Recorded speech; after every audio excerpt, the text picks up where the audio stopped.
Hello everyone, welcome back to my channel. My name is Tega. If this is the first time you're joining me on this channel, thank you so much for checking me out today and I hope you stay. If this is not your first time, thank you for coming back to watch another one of my videos. I help people, and in the spirit of helping, I'm here to tell you how to stop having money problems. After today, you will never have money problems again if and only if you follow these tips that I'm giving to you. Let's get right into the video. The first thing I would like for you to have in mind is to never let your account balance stand in the way of living your life. Yes, I said that exactly as I said that. It's not about not having enough, although I know some people do not have enough. But some people have enough, but they forget to realize that there is happiness at every level. There was a point in my life where if I had 20,000 naira like this, boss babe, I would be so happy. I would do so much with that money because at the 20k level, there's still happiness. There are things that can give you joy. There are things that can make you happy with what you're earning at this point, like right now. I'm not saying that people shouldn't aspire to have more. I'm saying that while you're aspiring, you are at a particular level. You're going to get further away from that level, but it's going to take time. But you cannot be sad. You cannot be completely without joy and unhappy for the duration of the time it takes you to earn more money. So if you want to be happy, start to practice being happy with where you are. Do you understand? You can have fun. Fun is not limited to people who can go to exotic places and travel the world or go to the most expensive restaurants or the expensive bars or wear the most expensive clothes. Back when I used to know how to pick out the best previously owned clothes within my budget with what I had, my friends and I used to know how to enjoy ourselves very well. There's this roadside bread we used to buy. When we go and buy this bread, they call it mishai. I don't know if you guys know that.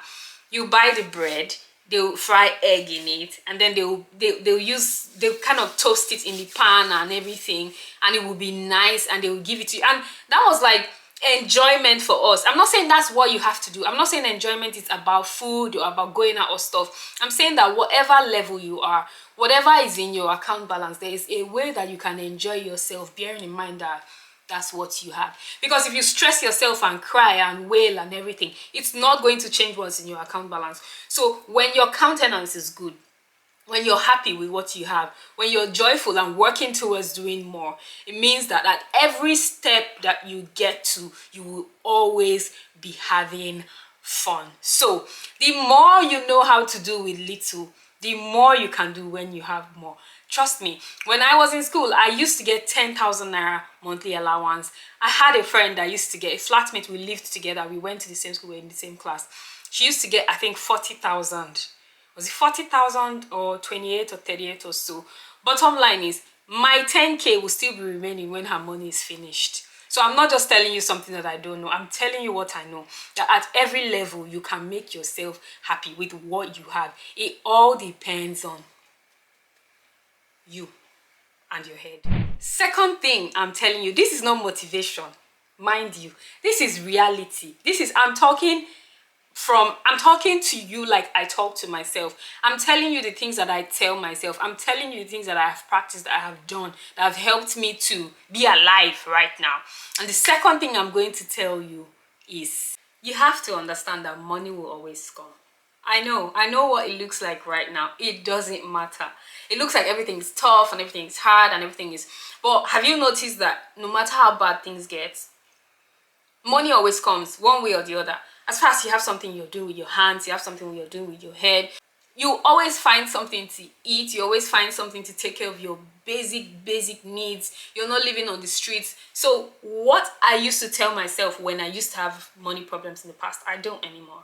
When I'm broke, I would say money will always come. Whether it goes, whether my bank account is empty, money just always comes. If you have that kind of mentality, I am telling you, you will have peace. Your attitude towards money will change. And then when money comes, you will be better at handling what the money does for you and how the money behaves. Because if you treat it with respect, I feel like it would it will pay you back, because what you give is what you get, if that's making sense. But let your motto be money will always come. Goodbye and sweet dreams. No, I'm joking. The third most important thing for me is don't want what people have. You will never discover what you really like.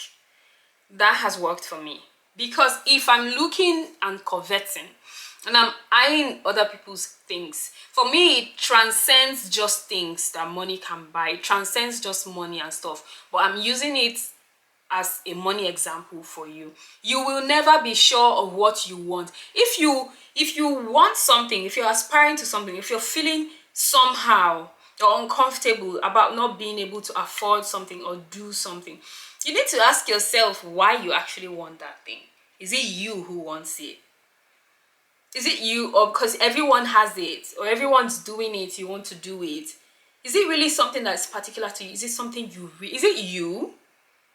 Is it you? Is it for you? Is it about you? Is it what you really want? Is it what will make you happy? Think about that and do what you want with the money that you have. Okay? Next, surround yourself with friends that talk about earning and not just spending. Like me, I am that friend. If you need a friend, come to me, because all I know how to talk about is how I want to make money. Because I'm materialistic, I like to find ways that I can make money, earn money, and do the things that I want for myself. Do you understand? So most of my friends, I have friends for different things. I have friends that we can talk about money together, we can talk about love, we can gossip, we can talk about travel, we can be stupid together, all in one package. I have friends that we can only talk about some stuff, you know, when it goes above or away from all that stuff, it doesn't really flow like that. I'm not talking acquaintances, I'm talking friends. There's a difference between friendships and acquaintances. But I have actual friends that I know when we are together, we yarn dust. What we say doesn't make sense. It doesn't mean that they're not my friends anymore. I love them.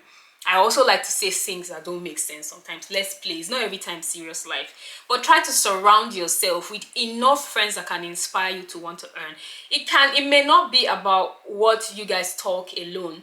It's about seeing how they work, seeing how they push, seeing the things they do with their time, seeing how they earn money, or watching their spending habits. You see their spending habits and it helps you to arrange your own. The person that taught me how to save is 5 years younger than I am. We are still friends now. It was from her I learned how to save, like 6-7 years ago. That's a friendship that made an impact on my life. I've seen some friends that can actually afford some kind of things, but they don't. I have a friend that doesn't really buy designer stuff. She can buy designer stuff. I know for a fact. I've seen her account balance. She can buy designer stuff, but she doesn't buy designer stuff. She buys pretty stuff. She dresses well. She's like, I've told her to start a YouTube channel. She dresses really, really well. But she just believes that she's not at the point yet where she will splurge on things like that. So you see how once in a blue moon she'll just buy one nice bag, or she'll just buy one nice, I mean designer, when I say nice, other ones are nice as well, sorry, forgive me. She'll buy one designer bag, or she'll buy one designer item, one, and then the rest of her stuff she'll buy from every other place. In fact, if you see her, you think it's because of her they opened half and half half and half payment. It's not that she's broke, she's disciplined. She prefers to put her money in ventures that will make more money for her instead of putting it in just things. Financially sound friends, have some of them, be one of them. If you're jealous, if you see yourself being jealous about something or someone, don't beat yourself up about it, because I feel like it's normal to, I don't know, see nice things and want it. I don't know if that counts as jealousy. Maybe you go online, you see someone wearing something, or you see something, blah, blah, blah, or a car or whatever that you like, that you would want, and you start to think, Kai, if this was me, what I would do with this car. I would drive this Range Rover until the tires will fly away. And you're just like, and she has it. Da, da, da. I feel like you shouldn't dwell on all those kind of feelings and let it make you start to turn into the devil. While you're being jealous, remind yourself that you cannot be the devil. Just let it be that fleeting emotion, let it pass, and just encourage yourself that money will come. I will get there. And the things that you, and remember I said, make sure you're looking at something because it's something you actually want. Are you looking at that thing and admiring it and getting jealous because someone else has it and you don't? It's not like it's something you actually like. I feel like there's good jealousy. I may be wrong, but that's just my opinion. I feel like there's good jealousy, the kind of jealousy that makes you happy for someone else. Oh, I'm so jealous of you. Oh, I love this your bag. I wish I could buy it. But it's not out of a place of hate. You're happy for her. There's jealousy that makes you, that motivates you. There's the jealousy that your heart, you and the devil, you people have started sharing flats. Do you understand? Don't let it get to that level. Okay, if not, you start to hate the money in your account balance. You start fighting the fact that you don't have enough, or you don't have enough resources, and then you start thinking, oh, the weight of the world is on your shoulders. Why am I the one who's broke? Oh, I have so many money problems. Because you are jealous of another person's own, not because you were actually unhappy. Okay. Another thing, if you keep running out of money, you're living above your means. Let it sink in. Yes, you're earning money. That's, let's say you're earning money, like you're making some money, no matter what the amount is, and you keep running out, you're living above your means. If you're saying, oh, but I have to pay rent, I have to wear clothes, but I have to eat, oh, but I have to whatever. For every budget, there's something that you can do. I feel like there's housing for everybody within what they're earning. Calculate what you're earning. Watch my other video that I talked about how to manage your money. I would pin it here, or card, I will link it here. That other video about saving money. Yeah, there is house for you for that money that you have. There is a place that you can shop with that money that you have. There are clothes stores that you can go to with that money that you have. There are things you can do within your means. Like I said in the first tip, there's happiness at every level. But if you're not cutting your coat according to your size, if you have not known what your income and expenses and you don't have a budget, you'll always be running out of money because you'll be spending more than you own. So cut your coat according to the fabric that you have, live within your means, and your money will be enough for you. Even if you cannot save now, right now, if you cannot save right now, which I think is fair. If people say they can't, they can't. Whatever it is that you're earning, as far as you're not jobless, whatever it is you're earning, you shouldn't be running out. That's my opinion. If you know that your money is not enough for you to move out of your parents' house, then stay there longer. As far as they're not chasing you. Except maybe you don't have any other options, and what you're earning is, you know, I'm talking based on if you're living in the places I've lived before. I've lived in Abuja, Nigeria. I live in the UK now, right? I've lived in Benin, Edo State as well. So I know that at every point in time, even though it may not be comfortable, it may not be up to par, like it may not be, you know, like my friend told me that I live in the village here where I live now, and I'm like, yeah, I live in the village because it's my choice. I could have decided to go live in the city and I wouldn't be saving, I wouldn't have any money, I wouldn't be able to live large, live like I live now because I want to live in the city. That would have been living above my means. So I'm living within my means, something that I can sustain, something that I can afford, and at the end of the month, after I've paid bills and everything, as far as I'm earning money, I can take care of myself. That's what should be important to you. Live within your means. Whatever you're doing, let it be what you can cover. Okay, don't try and meet up. You don't need to meet up with anybody. It's not a race. All right. Next thing I'm going to say to you is, don't plan your expenses around someone else's bank account. It doesn't matter who they are to you. I don't care if he's your boyfriend, love of your life, people have been together 500 million years. If he's your father, she's your mother, your auntie, your uncle, your older sister. If it's someone else's bank account, I'm not saying joint account or shared account too. I say someone else's money, someone else's bank account. Don't plan your expenses around it. Plan your expenses and your budget around your own, the money you have access to, right? And then anything extra, you can use it for extra. Anything that comes, you can use it for. Even if your dad gives you, if your dad gives you a monthly allowance, then that's your account, that's not his account. If your mom gives you monthly allowance or weekly allowance, that's your account, you can plan with that. But anything that you cannot predict, you're thinking, okay, if I run out of this, I'm just gonna call, when you can easily cut your coats and plan. Why are you spending so much? Why are you spending so much? How often do you think you can keep up with that? You want to call everybody in your generation, everyone in your family, your lineage, just because you want to keep up. Plan yourself around your own account. Do you understand? That is it. Closely related to the previous one is any money that you cannot access without authorization is not your own. Should I say it again? Any money you can't access without authorization is not your own. Okay? If you have access to your father's bank account, like you don't need to ask him first, oh dad, I need you to send me money, I want to do this thing, and then. You don't have to ask. You have his credit card or his debit card, or you are a signatory to his account, and you withdraw anything, you don't need permission, he will not ask you or anything, then it's your money. It's as good as your money. Yes, now, because it's money that you can spend anytime, you can buy anything. I've watched movies, I don't know anyone personally, but I've watched movies where their father gives them a credit card, or their mom gives them a credit card so they can spend and everything. So they have access. They don't need to ask, oh, I want to buy this or I want to buy that. They have access. That's their money. But any money that you know you have to ask for, you have to beg for, you need all those people that say, oh, my boyfriend is rich, and then they start to bank on their boyfriend's money and plan their future with it like it's their own. Or even if it's your husband, things go badly, right? And then they have nothing. Okay? They have nothing to fall back on. And in some countries, I know that when people get divorced, they have legal stuff, they have laws and stuff where people get sorted. So if you've been together, you get half of this person's stuff or half of this person's stuff. And I think you're covered that way, because in some way it kind of is your money. But if you know you're in one of those places where anything happens, you're on your own, there's no law covering you, there's no legal backing or anything, you start from square one, then you need to get it in your head that that's not your money. So start to find your own money. If you have to tell them to be giving you your share of the money every month so you can be putting in your bank account so you know it's your own, then do that. But any money you need authorization to spend is not your money.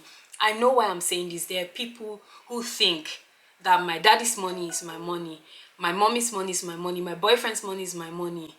It's not always like that, because when it bursts like this, it will be too late for you to realize. So if your boyfriend is so in love with you, people are so happy to spend on you, you are dependent on him. I'm not encouraging dependency.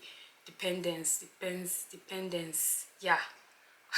Or advising that. But if you're an adult, you're old enough to be able to have a mentality about money, or how you know how to spend money or earn money, then maybe you should start thinking about putting something aside that is actually your own money.